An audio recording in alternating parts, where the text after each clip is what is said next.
আজকের এই ব্যাঙগুলো কিনেছিলাম কেজি 400 টাকা করে। তবে যার থেকে কিনেছিলাম তাকে অনেকবার রিকোয়েস্ট করতে হয়েছিল, কারণ সে বিক্রি করতে চাচ্ছিল না। বলতে পারো এক প্রকার আমি এই ব্যাঙগুলো একদম জোর করে কিনে নিয়ে এসেছিলাম। কিভাবে পরিষ্কার করলাম, কিভাবে রান্না করলাম সেটা দেখার জন্য অবশ্যই পুরো ভিডিওটা না টেনে দেখতে হবে।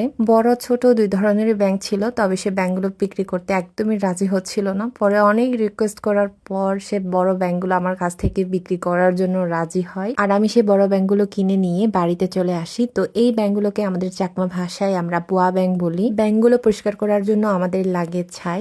আমরা ছাই দিয়ে ব্যাঙগুলো পরিষ্কার করি, কারণ হচ্ছে ব্যাঙগুলো অনেকটা পিছলা হয়ে থাকে, যার জন্য ছাই দিয়ে ধরলে পরিষ্কার করতে অনেক সুবিধা হয়। আমার মতো কে কে আছো যারা ব্যাঙ দেখলেই ভয় পাও, ধরতে পারো না, পরিষ্কার করতে পারো না, শুধু খেতেই পারো?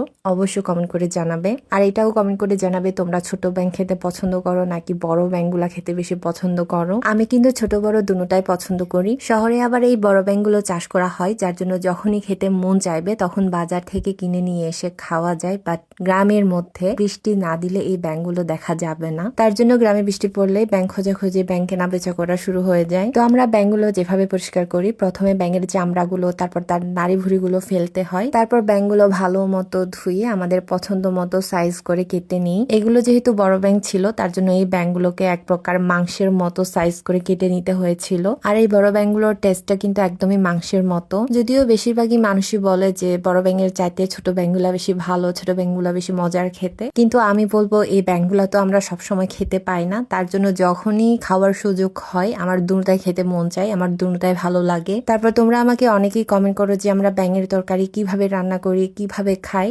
তো আমি তোমাদের বলবো এখানে আমাদের এক্সট্রা কোনো মশলা ইউজ করতে হয় না। নর্মালি আমরা মাছ মাংস যেভাবে রান্না করি সেম ভাবে আমরা ব্যাঙের তরকারি রান্না করি। এখানে তফাৎ শুধু একটাই, সেটা হচ্ছে আমরা ব্যাঙ তরকারি রান্নার একদম লাস্টে গিয়ে চালের বাটা অ্যাড করে থাকি। আমি এখানে গরম তেলের উপর পেঁয়াজ কুচি দিয়েছি, তার উপরে আদা বাটা, রসুন বাটা, কাঁচামরিচ বাটা, জিরা গুঁড়া আর কালারের জন্য অল্প একটু লাল মরিচ গুঁড়াও অ্যাড করেছি। অল্প একটু পানি অ্যাড করার পর মশলাটা ভালো মতো কষিয়ে নিয়ে আমি এখানে ব্যাঙের মাংসটা অ্যাড করে দিয়েছি। তারপর মশলার সাথে ব্যাঙের মাংসটা ভালো মতো নেড়ে দিয়ে ঢাকনা দিয়ে ঢেকে দিব। তো মাংসের থেকে অনেকটা পানি বেরিয়ে গিয়েছিল, আমি আবার সেই পানিটা দিয়েই মাংসটা অনেকক্ষণ কষিয়ে নিয়েছিলাম। আর আজকের এই তরকারিতে আমি চালের বাটাও ইউজ করেছি, তার জন্য আমি চালগুলো বেটে নিচ্ছিলাম সেই ফাঁকে। চালগুলো বাটা হয়ে গেলে আমি মাংসতে পানি অ্যাড করে নিই আমার পরিমাণ মতো। যেহেতু আমি এখানে গাভী ইউজ করব, তার জন্য আমি এখানে ঝোল খুব একটা বেশি দিই নাই। তরকারিটা যখন 90% কুক হয়ে যাবে আর ঝোলটাও ঘন হয়ে আসবে, তখন আমি এখানে গাভী অ্যাড করে দিই। গাভী অ্যাড করার পর ঝোলটা আরো বেশি ঘন হয়ে যায়, তখন তরকারিটা দেখতে অনেক সুন্দর লাগে।